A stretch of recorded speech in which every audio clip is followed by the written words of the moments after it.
Hello friends. दूसरे बूढ़े ने कहा, हे दैत्यराज, ये दोनों काले कुत्ते मेरे सगे भाई हैं। हमारे पिता ने मरते समय हम तीनों भाइयों को 3000 अशर्फियाँ दी थी। हम लोग उन मुद्राओं से व्यापार चलाने लगे। मेरे बड़े भाई को विदेशों में जाकर व्यापार करने की इच्छा हुई, सो उसने अपना सारा माल बेच डाला और जो वस्तुएं विदेशों में महंगी बिकती थी उन्हें यहाँ से खरीद कर व्यापार को चल दिया।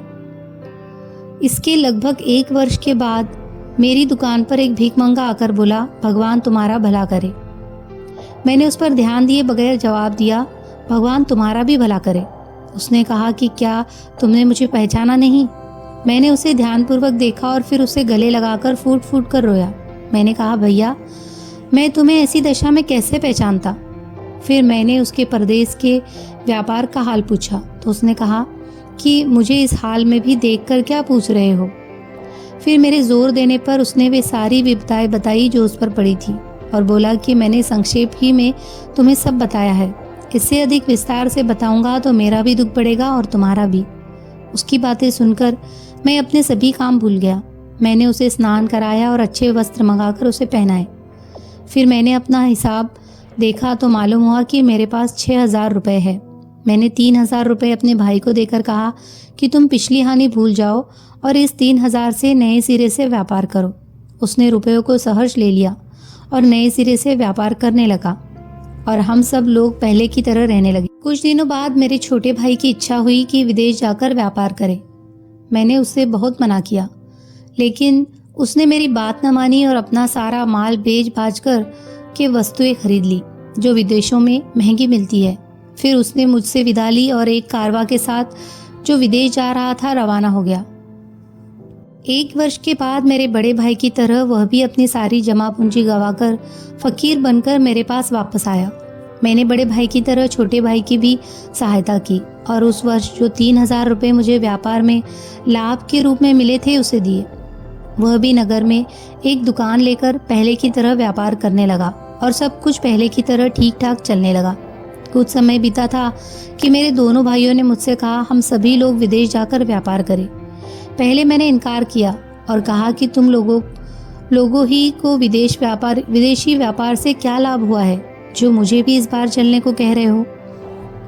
तब दोनों मेरे साथ बहस करने लगे और कहने लगे कि कौन जाने इस बार तुम्हारे भाग्य और तुम्हारी व्यापार बुद्धि से ही हम दोनों की तकदीर जाग जाए और हमारे सारे सपने पूरे हो जाए।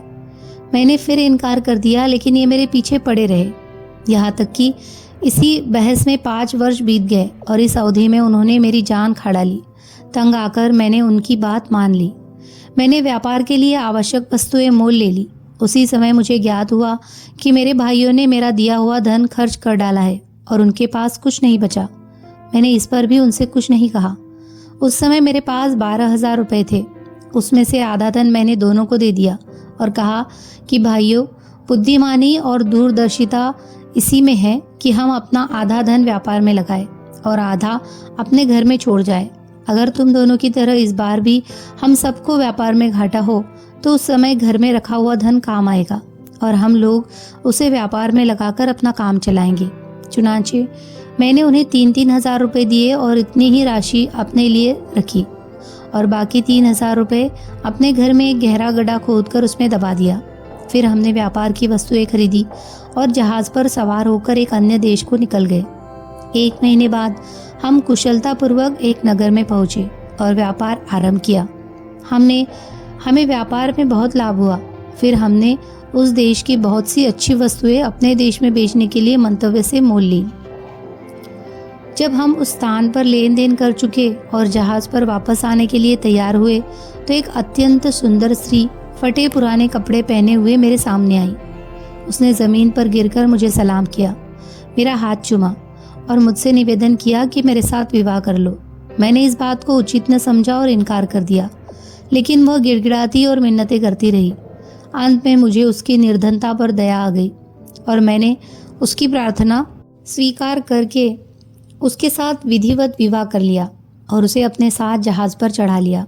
मैंने रास्ते में देखा कि वह केवल सुंदर ही नहीं, अत्यंत बुद्धिमती भी है। इस कारण मैं उससे बहुत प्रेम करने लगा। किंतु मेरे इस सौभाग्य को देखकर मेरे दोनों भाई जल मरे और मेरी जान के दुश्मन हो गए। उनका विद्वेष यहाँ तक बढ़ा कि एक रात जब हम दोनों सो रहे थे, उन्होंने हमें समुद्र में फेंक दिया। मेरी पत्नी में जैसे कोई अलौकिक शक्ति थी। जो ही हम दोनों समुद्र में गिरे, वह मुझे एक द्वीप पर ले गई। जब प्रभात हुआ तो उसने मुझे बताया कि मेरे कारण ही तुम्हारी जान बची है। मैं वास्तव में परी हूँ।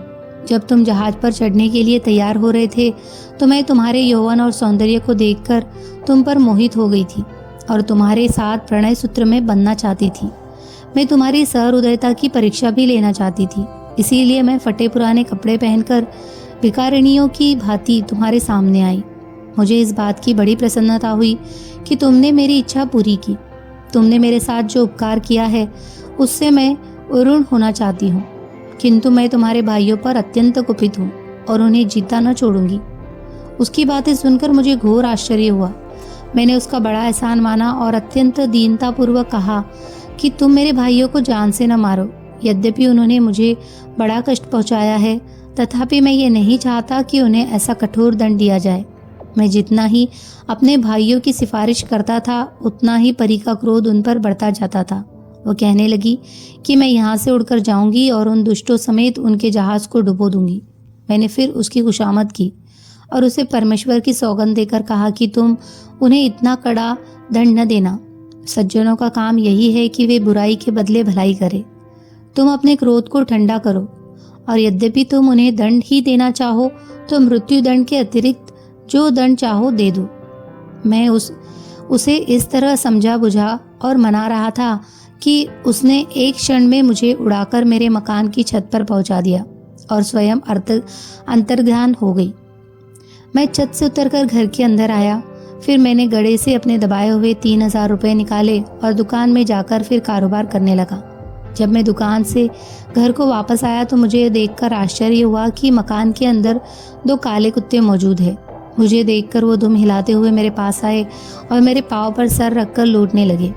उसी समय वह परी मेरे घर में आई और मुझसे बोली कि इन कुत्तों को देखकर घबराना नहीं, ये तुम्हारे दोनों भाई हैं।